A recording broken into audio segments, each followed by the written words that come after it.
So far that's the basics of sheet music. See what clef you're in, see what your time signature is, see if there's any sharps or flats telling you what key you're in. Then you can see what notes there are, and then the timing of them, or how long you should play them, or if you should play anything at all based on the rests. But sometimes we have some different notations in there. I'm going to show you some of the basic ones. Learning how music works will help any musician in every way. Speaking music. There are many different notations based on what type of music you're into, if you're in jazz or classical or a lot older music. So if you're finding yourself running into more and more symbols that just don't make sense to you, you can actually go get a sheet music notation dictionary, which will have a lot of these in there. It's a lot easier than scouring the internet sometimes because it's all going to be in the same area in the same book. I'm going to cover some of the basics right now. So one of them is repeat marks. Now repeat marks are something that you're going to find because you don't want to write tons and tons of sheet music over and over again if it's going to just keep repeating itself, like different verses of a song. So let's look at this music. So I could put a repeat mark right here, and then have another repeat mark right here because that's where I want it to go from. So 2 dots pointed this way and then 2 dots pointed that way. And what's going to happen is this is going to play through it 2 times.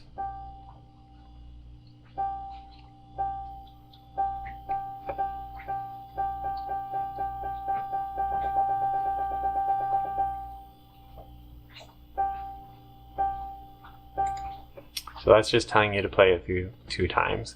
There's the dotted note.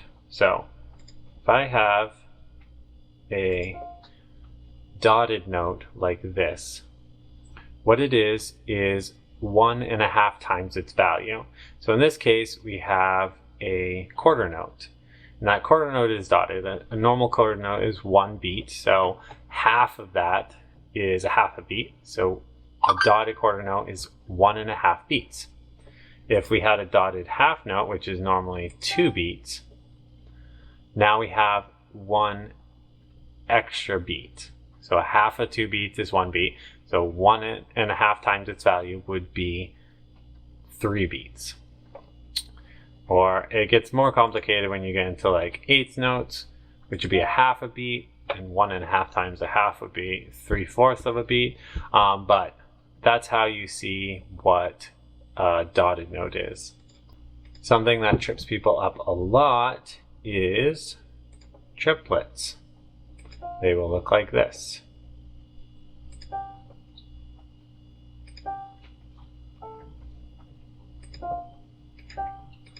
So what triplets are 3 notes that are squished into 2 beats.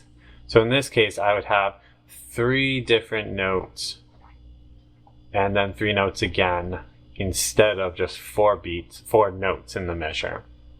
And I'll show you what that sounds like. Let me just put this as the first measure. Okay.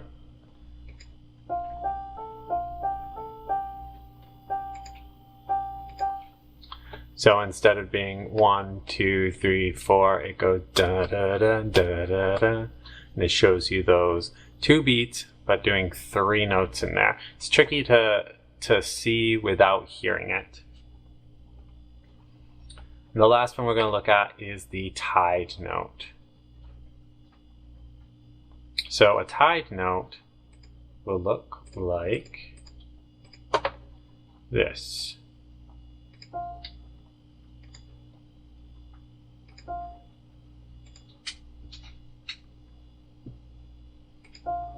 Okay, so it's kind of like a smiley face. And what a tied note does is it just combines the 2 values. So here we have a quarter note and an eighth note. A quarter note has 1 beat, an eighth note has a half a beat, so together it's 1.5 beats. Now you may say that's exactly the same as a dotted note, but it isn't always. I could have a half note and a quarter note. eighth note. So that would be 2.5 beats. Whereas a dotted half note would be 3 beats.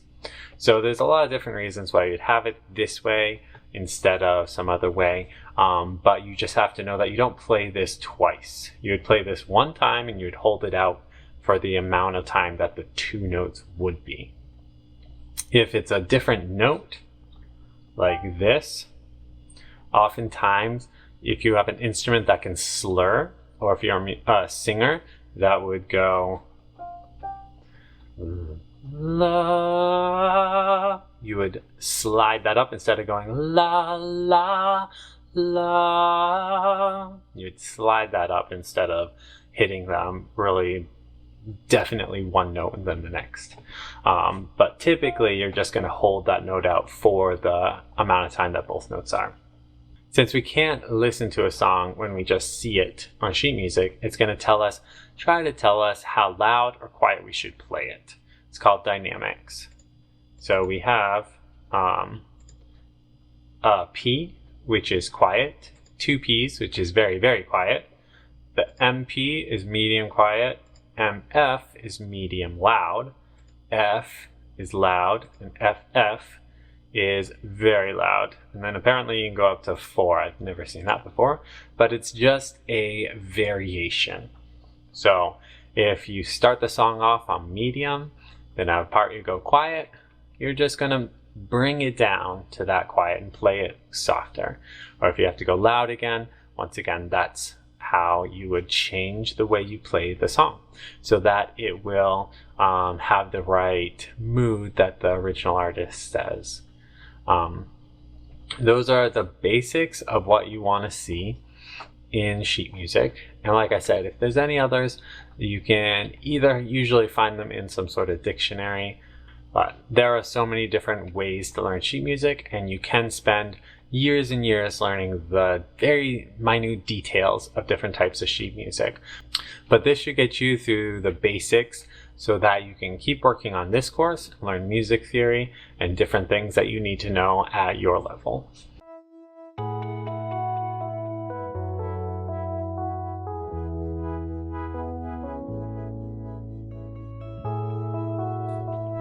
Learn more about music theory in a simple and practical way on our website and our full music theory book.